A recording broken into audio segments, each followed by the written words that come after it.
I'm going to throw in the next poem that probably can't be used because, generally speaking, I'm an uneducated man. What I mean by that is, though I've read perhaps a great deal, or maybe too much, or not enough, that I am a man alone, if not of the crowd, and I do not hear people speaking words back to each other, and I do not know correct pronunciations. So, with this, it'll be pretty badly fucked up. So, understand the circumstances, but still understand that I should still be allowed to be a man to write a poem like this upon paper, even though perhaps I should not be allowed to speak it out loud.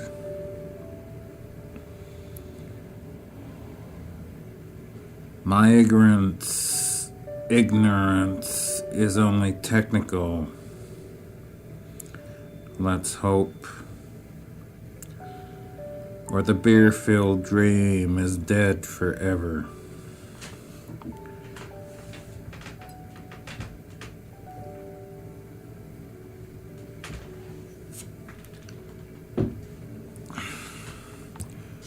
All right. John Dillinger and Les Chasseurs Maltais. It's unfortunate and simply not the style, but I don't care. Girls remind me of hair in the sink. Girls remind me of intestines and bladders and excretory movements. It is unfortunate. Yes. And also unfortunate that ice cream bells, babies, engine valves, plagiostomes, palm trees, footsteps all in the hall, all these things all excite me with the cold calmness of the gravestone. Nowhere, perhaps, is there sanctuary except in hearing that there were other desperate men. Dillinger, Rimbaud, Villon, Babyface Nelson, Seneca, Van Gogh, or desperate women, lady wrestlers, nurses, waitresses, whores, poetesses, although I do suppose the breaking out of ice cubes is important, or a mouse nosing an empty beer can, the two hollow emptinesses, those two hollow emptinesses looking into each other. Don't you suppose that is important? Or the night sea stuck with soiled ships that enter the charry web of your brain with their lights, with their salty lights that touch and leave you for some more solid love of some India?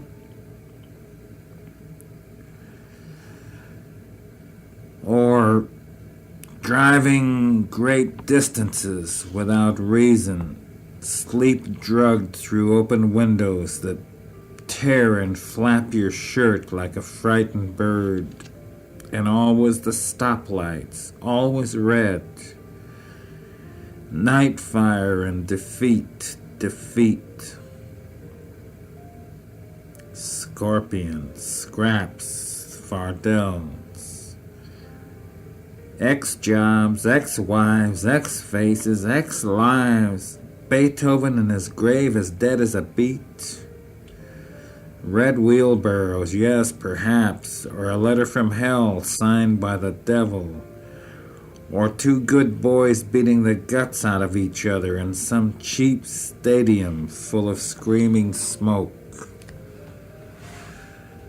But mostly, I don't care. Sitting here with a mouthful of rotten teeth, sitting here reading Herrick and Spencer and Marvell and Hopkins and Bronte, Emily today, and listening to Dvorak, Midday Witch, or Frank's Les Chaussures Madé.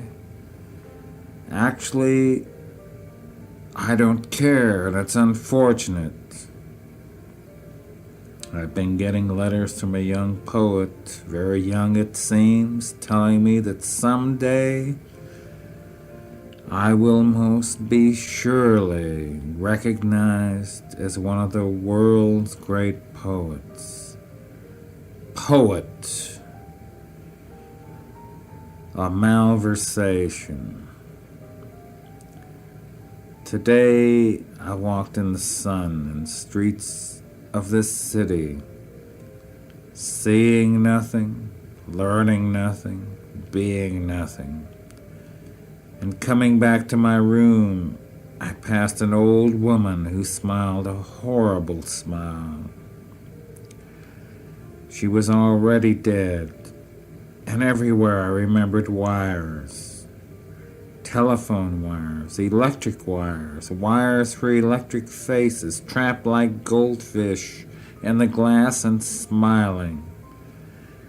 And the birds were gone. None of the birds wanted wire or the smiling of wire, and I closed my door at last. But through the windows it was the same. A horn honked. Somebody laughed. A toilet flushed. And oddly then, I thought of all the horses with numbers that have gone by in the screaming. Gone by like Socrates, gone by like Lorca, like Chatterton.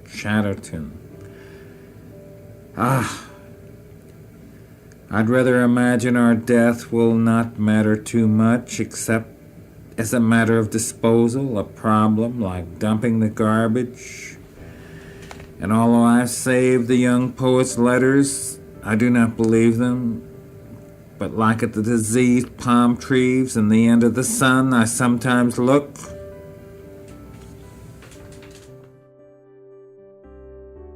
All right.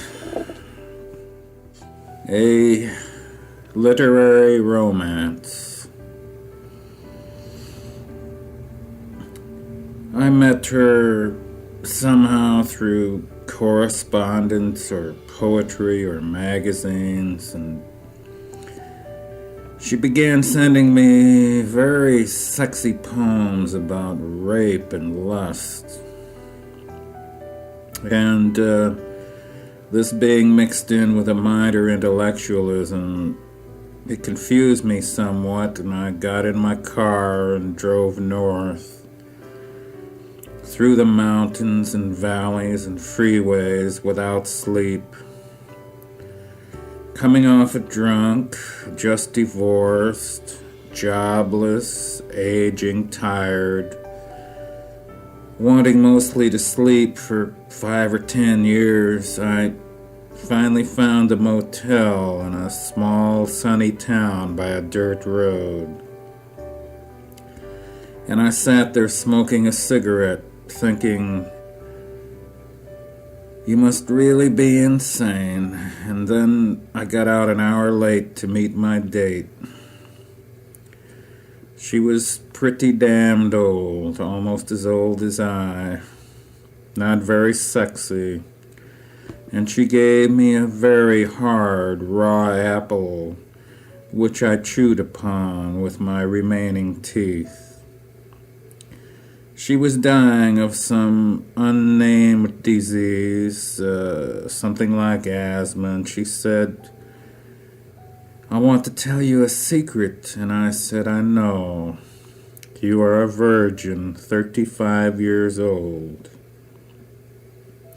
And she got out a notebook, 10 or 12 poems, a life work, and I had to read them.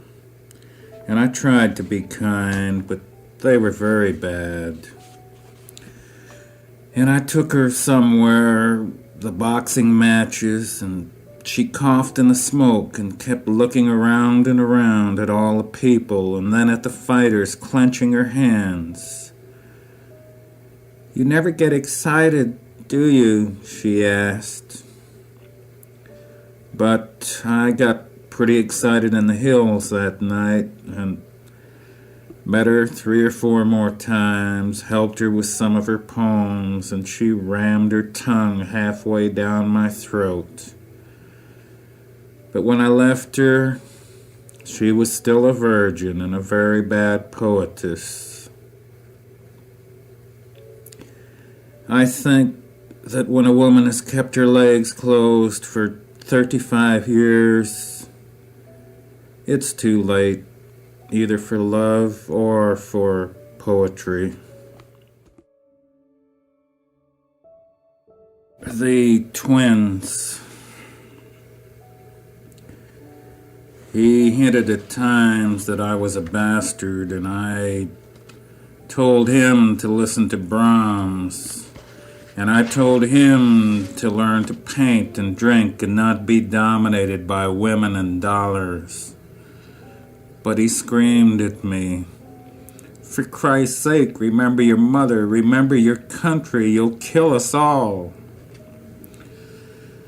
I moved through my father's house, on which he owes $8,000 after 20 years on the same job. And look at his dead shoes, the way his feet curled the leather as if he were planting roses, and he was. And I look at his dead cigarette, his last cigarette in the last bed he slept in that night, and I feel I should remake it, but I can't. For a father is always your master, even when he's gone. I guess these things have happened time and again, but I can't help thinking.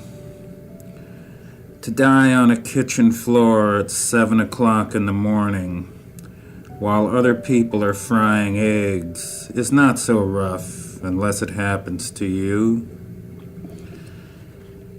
I go outside and pick an orange and peel back the bright skin. Things are still living. The grass is growing quite well. The sun sends down its rays, circled by a Russian satellite. A dog barks senselessly somewhere. The neighbors peek behind blinds. I am a stranger here and have been, I suppose, somewhat the rogue. And I have no doubt he painted me quite well. The old boy and I fought like mountain lions. And they say he left it all to some woman in Duarte, but I don't give a damn. She can have it. He was my old man, and he died. Inside, I try on a light blue suit, much better than anything I have ever worn. And I flap the arms like a scarecrow in the wind. But it's no good. I can't keep him alive, no matter how much we hated each other. We looked exactly alike. We could have been twins, the old man and I. That's what they said. He had his bulbs on the screen, ready for planting, while I was laying with a whore from 3rd Street. Very well, grant us this moment, standing before a mirror in my dead father's suit, waiting also to die. Still Bukowski hanging on. Regard me.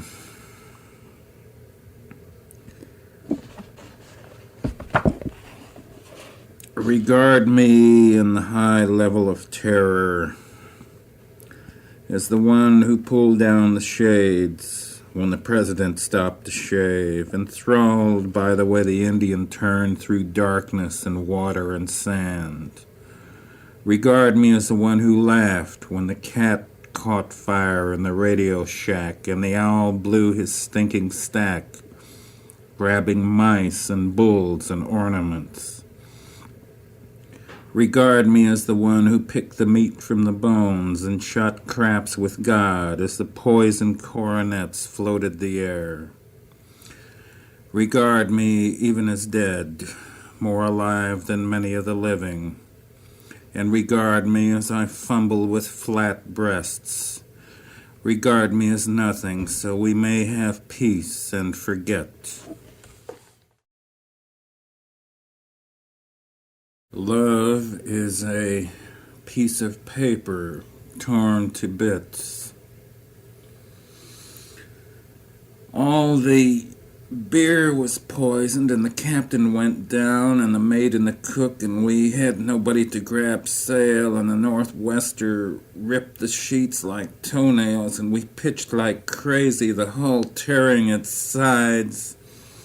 And all the time in the corner some punk had a drunken slut, my wife, and was pumping away like nothing was happening, and the cat kept looking at me and crawling in the pantry amongst the clanking dishes with flowers and vines painted on them until I couldn't stand it anymore and took the thing and heaved it over the side.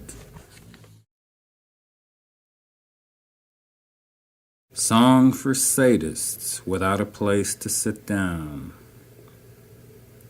Positively grieve no more, ultimo, parchivi, pargrassi, hold still, bitch, the evergreen leaves, showers of broccoli love, heaving like a rabbit in a wolf's mouth, you play my flute, broccoli, Pachavi, save me, thunder, elephant moth of everything I sink and stink and saliva, domino, estes, vulgamo, tourist, pissimo, shitimo, ock.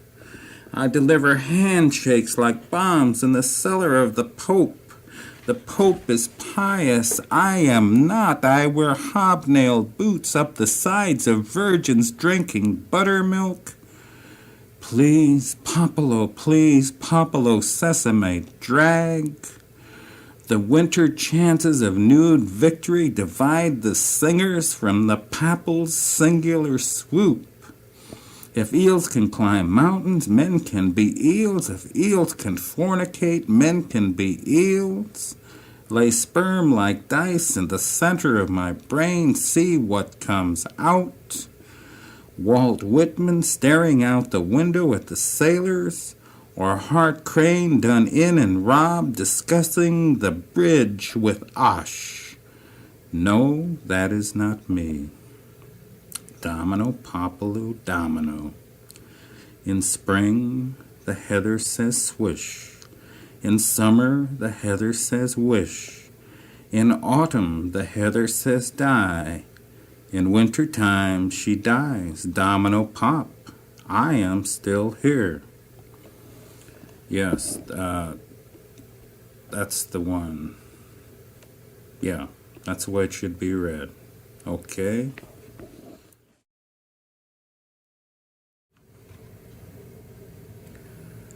Shot of red eye. I used to hold my Social Security card up in the air, he told me. But I was so small I couldn't see it, all those big guys around. You mean the place with the big green screen, I asked. Yeah. Well, anyhow, I finally got on the other day picking tomatoes, and Jesus Christ, I couldn't get anywhere. It was too hot, and I couldn't get anything in my sack. So I laid under the truck in the shade, and drank wine. I didn't make a dime. Have a drink, I said. Sure, he said. Sure. Two big women came in, and I mean big, and they sat next to us. "Shot of red eye," one of them said to the bartender. "Likewise," said the other. They pulled their dresses up around their hips and swung their legs.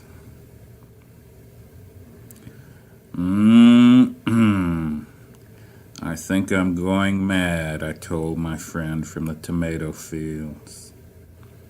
"Jesus," he said. "Jesus and Mary, I can't believe what I see." "It's all there," I said. "You a fighter?" the one next to me asked. "No," I said. "What happened to your face?" "Automobile accident on the San Bernardino freeway. Some drunk jumped the divider. I was the drunk."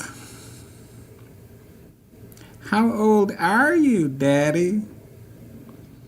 "Old enough to slice the melon," I said, tapping my cigar ashes into my beer to give me strength. "Can you buy a melon?" she asked. "Have you ever been chased across the Mojave and raped?" "No," she said. I pulled out my last 20 and, with an old man's virile abandon, ordered 4 drinks. Both girls smiled and pulled their dresses higher, if possible. "Who's your friend?" they asked. "This is Lord Chesterfield," I told them. "Pleased to meet you," they said. "Hello, bitches," he answered. We walked through the 3rd Street tunnel to a green hotel. The girls had a key. There was one bed and we all got in. I don't know who got who. The next morning, my friend and I were down at the farm labor market on San Pedro Street, holding up and waving our Social Security cards. They couldn't see his. I was the last one on the truck. A big woman stood up against me. She smelled like port wine. "Honey," she asked, "whatever happened to your face?" "Fairgrounds. A dancing bear who didn't." "Bullshit," she said. "Maybe so," I said, "but get your hand out from around my balls. Everybody's looking." When we got to the fields, the sun was really up and the world looked terrible. Creek.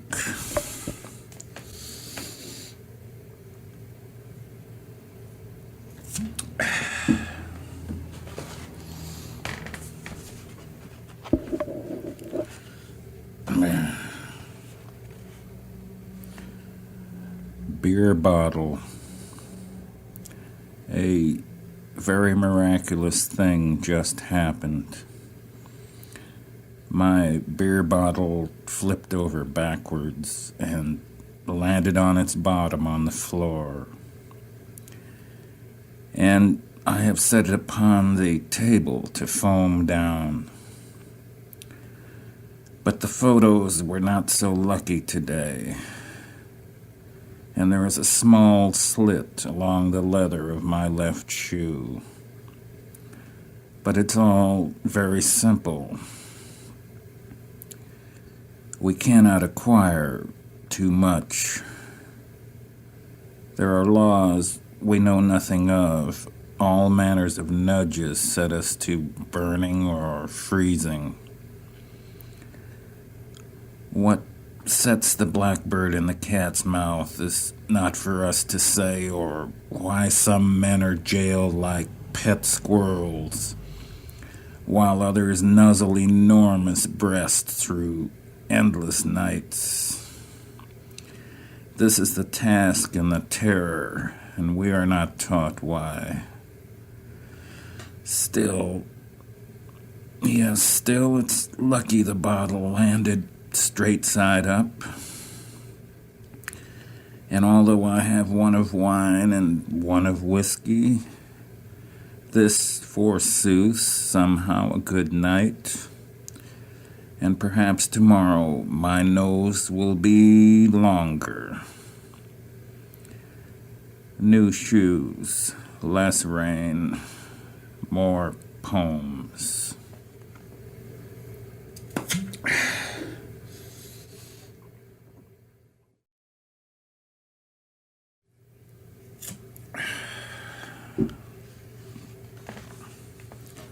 This is a beer bottle.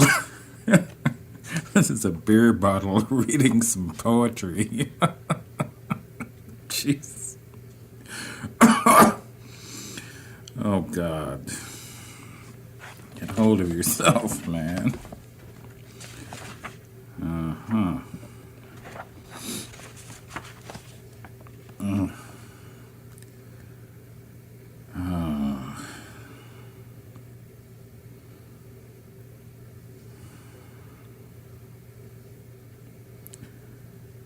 On going out to get the mail, the droll noon where squadrons of worms creep up like stripteasers to be raped by blackbirds. I go outside, and all up and down the street, the green armies shoot color like an everlasting 4th of July. Yet I, too, seem to swell inside, a kind of unknown bursting, a feeling, perhaps, that there isn't any enemy anywhere. And I reach down into the box, and there is nothing. Not even a letter from the gas company saying they will shut it off again. Not even a short note from my ex-wife bragging upon her present happiness. My hand searches the mailbox in a kind of disbelief long after the mind has given up. There's not even a dead fly down in there. I am a fool, I think. I should have known it works like this. I go inside as all the flowers leap to please me. Anything? The woman asks. Nothing, I answer. What's for breakfast? 30 dogs, 20 men on 20 horses, and 1 fox. And look here, they write, you are a dupe for the state, the church. You are in the ego dream. Read your history. Study the monetary system. Note that the racial war is 23,000 years old. Well, I remember 20 years ago, sitting with an old Jewish tailor, his nose in the lamplight like a cannon sighted on the enemy.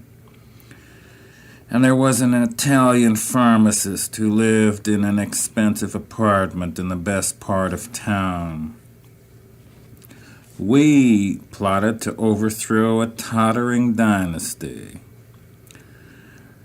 The tailor sewing buttons upon a vest, the Italian poking a cigar in my eye, lighting me up, a tottering dynasty myself, always drunk as possible, well-read, starving, depressed, but actually a good piece of ass would have solved all my rancor.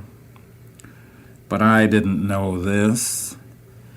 I listened to my Italian and my Jew, and I went out down dark alleys smoking borrowed cigarettes and watching the backs of houses come down in flames. But somewhere we missed. We were not men enough, large or small enough. Or we only wanted to talk, or we were bored. So the anarchy fell through, and the Jew died, and the Italian grew angry because I stayed with his wife when he went down to the pharmacy. He did not care to have his personal government overthrown. And she overthrew easy. And I had some guilt. The children were asleep in the other bedroom. But later I won $200 in a crap game and took a bus to New Orleans. And I stood on the corner listening to the music coming from bars. And then I went inside to the bars, and I sat there thinking about the dead Jew, how all he did was sew on buttons and talk, and how he gave way, although he was stronger than any of us. He gave way because his bladder would not go on, and maybe that saved Wall Street and Manhattan and the church and Central Park West and Rome and the left bank. But the pharmacist's wife, she was nice. She was tired of bombs under the pillow and kissing the Pope. And she had a very nice figure, very good legs. But I guess she felt his eye, that the weakness was not government, but man, one at a time. That men were never as strong as their ideas, and that ideas were governments turned into men. And so it began on a couch with a spilled martini, and it ended in the bedroom. Desire, revolution, nonsense ended. And the shades rattled in the wind, rattled like sabers, cracked like cannon. And 30 dogs, 20 men on 20 horses, chased one fox across the fields under the sun. And I got out of bed and yawned and scratched my belly and knew that soon, very soon, I would have to get very drunk again.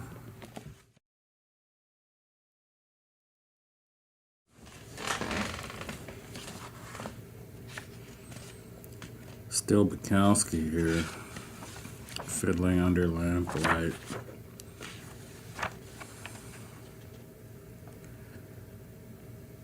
"35 seconds. Failures, one after the other.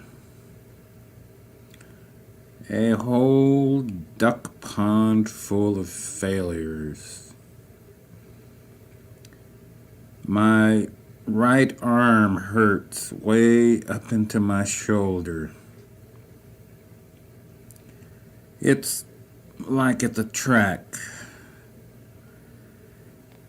You walk up to the bar, your eyes scared out of your head, and you drink it down.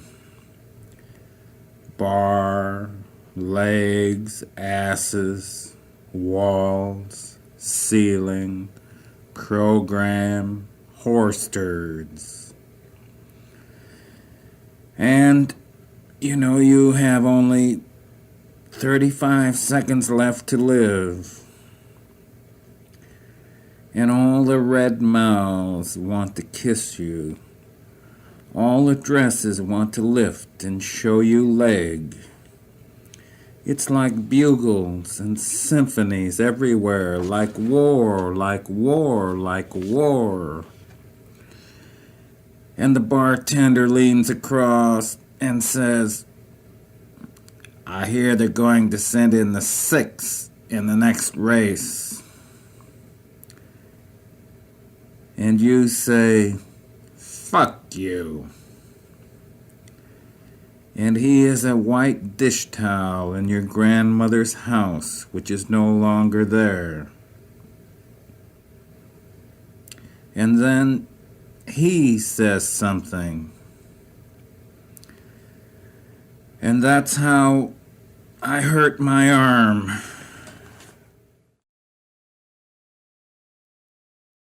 True story. They found him walking along the freeway, all red in front. He had taken a rusty tin can and cut off his sexual machinery as if to say, see what you've done to me? You might as well have the rest. And he put part of him in one pocket and part of him in another. And that's how they found him, walking along. They gave him over to the doctors who tried to sew the parts back on. But the parts were quite contented the way they were. I think sometimes of all the good ass turned over to the monsters of the world. Maybe it was his protest against this or his protest against everything. A one-man freedom march that never squeezed in between the concert reviews and the baseball scores. God or somebody bless him.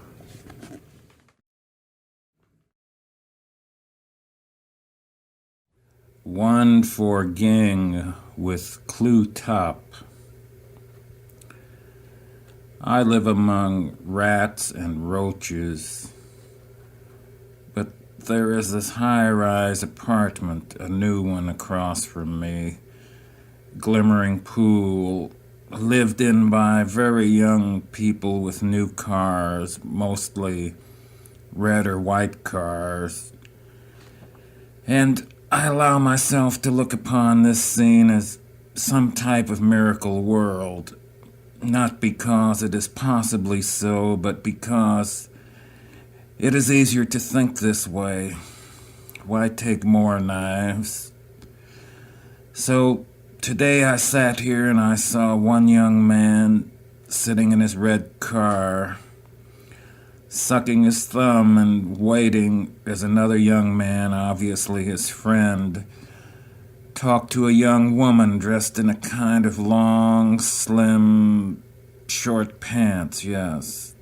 Long, slim, short pants and a black, ill-fitting blouse, and she had on some kind of high-pointed hat, rather like the Ku Klux Klan wears.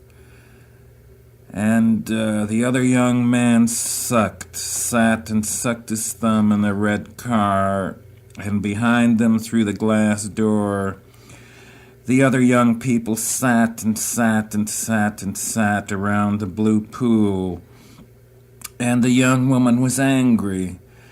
She was ugly anyhow, and now she was very ugly. But she must have had something to interest the young man, and she said something violent and final, I couldn't hear any of it, and walked off west, away from the young man and the building, and the young man was flushed in the face, seemingly more stunned than angry. And then they both sat in the car for a while, and then the other young man took his thumb out of his mouth, started the red car, and then they were gone. And through my window and through the glass door, I could see the other young people sitting around the blue pool. My miracle crowd, my future leaders. To make it round out, I decided that the night before, the young man, not the one with the thumb, had tried to screw the ugly girl in the pointed hat while they were both drunk, and the ugly girl in the pointed hat felt, for some reason, that this was a damned dirty trick.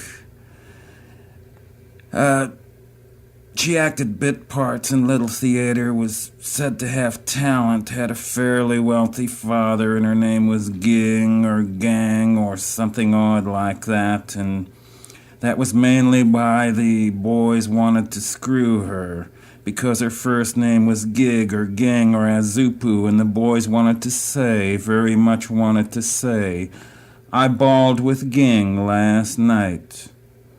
All right. So having settled all that, I put on some coffee and rolled myself something calming.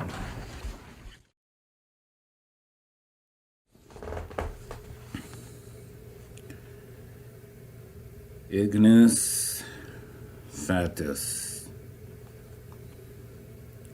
The only solitude is sleep or death. We were not clever enough, kind to others and cruel to self, when self asked for mercy and was denied. The holiest privacy remains waiting on us, and all that was misunderstood or abandoned will come together. Let my failure be your fortune. This that was broken in careless error, let it be known that to know your own death is to die twice, once really and then hardly at all. Let it be known that there is nothing as ugly in all its tangents as the human beast, a trick set against the blood of your soul. Let it be known that solitude is the only mercy and the only lover. Let it be known that a man need not be Christ to be crucified. Let it be known that a man can be crucified each day, each moment, each breath, to sleep and awaken and be tormented again. Let it be known that a man can die and die and die and die and still feel the pain, and know he is dead and still feel the pain, and know there is nothing he can do and still feel the pain. Let it be known. Let it be known that the temples are nothing, and the bells are nothing, and fame is nothing, and victory is nothing, and sex is nothing, and that solitude brings madness, and the crowd brings madness, and drinks and eats the body like a tiger. that there is no voice to speak with, no ear to hear.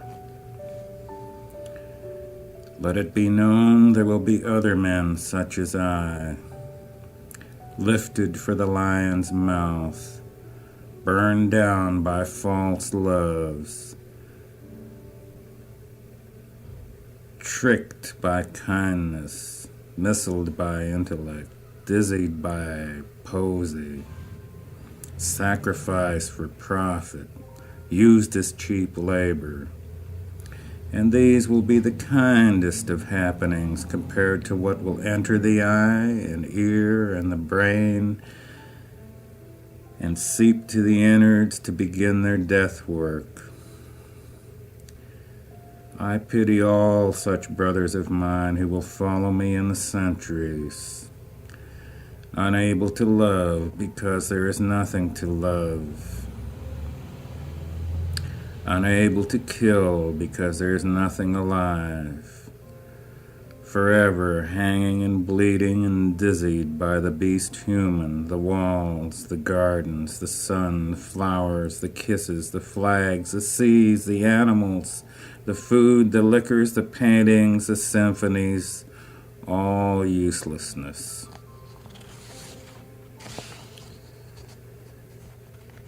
Let it be known that most men love when they can see, and they see each other, and they love this because they see very little. Let it be known that I am bitter and damned and tired and useless. Let it be known when the final hope goes, there remains but a staring at the dance and a watching the feeble intercourse of the idiots with very little note-taking. Let it be known that I am dead, but there is no anger. Let it be known that most men are dead many years before burial. Let it be known that many men die in childhood, that many men are born dead, although their parts move and they make sound and grow and advance into adult behavior and do things of civilization. Let it be known that these men never existed and that their funerals were extreme farce, and also the dead tears for the already dead. Let it be known that the worms themselves were nearer to truth and that they did not cry. Let it be known that birth is not holy, that death is not holy, that life is not holy. Let it be known that I have bled without crowns, that I will bleed in a moment, that I will bleed forever, red, red, red, and the hawks will dance within my bones and rejoice. Let it be known that I do not die for man's sins, but that I die for what man is and for what I almost was. They, too little of anything, in myself lifted enough to see the horror, to sicken and go mad and wilt. Do not take as personal what I say about life altogether, or men altogether, unless, on another plane, you consider yourself a defender of life and man, which is only another natural weakness of the species, like a rat guarding its nest, and for which I cannot hold you totally to blame. The only solitude is death, but not this death, not this death, not this death. The Colored Birds. It's a high-rise apartment next door, and he beats her at night and she screams and nobody stops it. And I see her the next day standing in the driveway with huge curlers in her hair. And she has her huge buttocks jammed into the same black slacks, and she says, standing in the sun, "God damn it, 24 hours a day in this place. I never go anywhere." And then he comes out proud, the little matador, a Jewish pail of shit, his belly hanging all over his bathing trunks. He might have been a handsome man once, might have. Now they both stand there, and he says, "I think I'm going for a swim." She doesn't answer, and he goes inside to the pool and dunks into the fishless, sandless water, the peroxide codeine water. And I stand by the kitchen window drinking coffee, trying to unboil the fuzzy, stinking picture. After all, you can't live elbow to people without wanting to draw a number on them. Every time my toilet flushes, they can hear it. Every time they go to bed, I can hear them.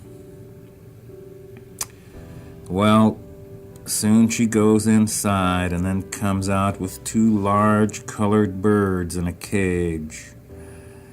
I don't know what they are. They don't talk, they just move a little, always seeming to twitch their tail feathers and shit. That's all they do.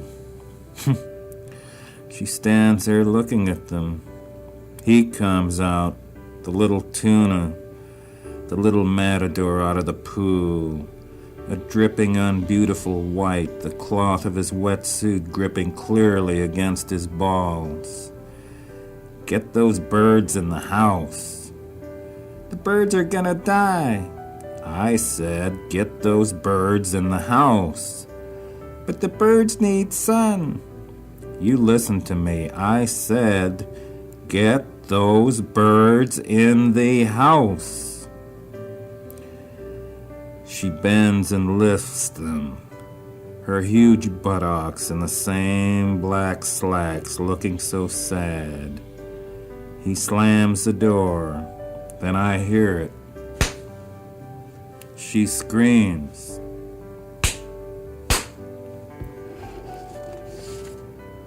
She screams again, then, and she screams. I pour another coffee and decide that's a new one. He usually beats her at night. It takes a man to beat his wife night and day. Although he doesn't look like much, he's one of the few real men around here.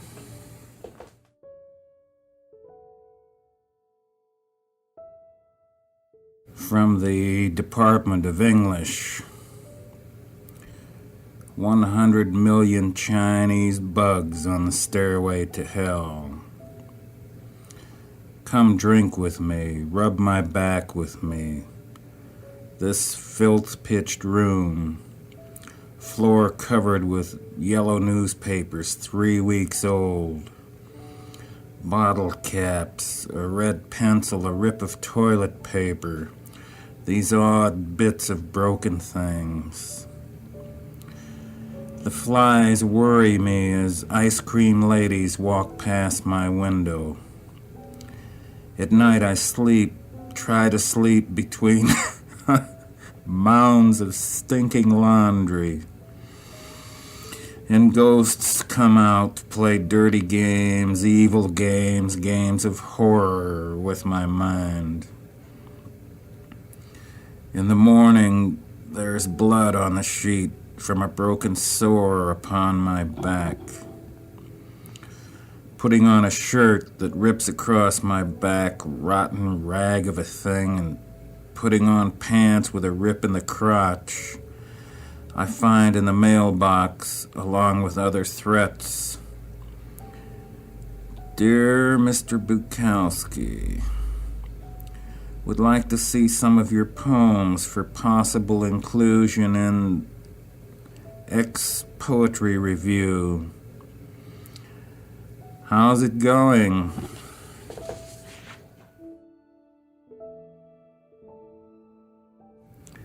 The underground. The place was crowded. The editor told me, "Charlie, get some chairs from upstairs. There are more chairs upstairs." I bought them down and we opened the beer, and the editor said, "We're not getting enough advertising. The boat might go down." So they started talking about how to get advertising. I kept drinking the beer and had to piss, and when I got back, the girl next to me said, "We ought to evacuate the city. That's what we ought to do." I said, "I'd rather listen to Joseph Haydn." She said, "Just think of it, if everybody left the city, they'd only be someplace else stinking it up," I said. "I don't think you like people," she said, pulling her short skirt down as much as possible. "Just to fuck with," I said. Then I went to the bar next door and bought 3 more 6-packs of beer. When I got back, they were talking revolution. So here I was, back in 1935 again. Only I was old and they were young. I was at least 20 years older than anybody in the room, and I thought, what the hell am I doing here? Soon the meeting ended, and they went out into the night, those young ones, and I picked up the phone. I got John T. "John, you okay? I'm low tonight. Suppose I come over and get drunk." "Sure, Charlie, we'll be waiting." "Charlie," said the editor, "I guess we got to put the chairs back upstairs." We carried the chairs back upstairs. The revolution was over.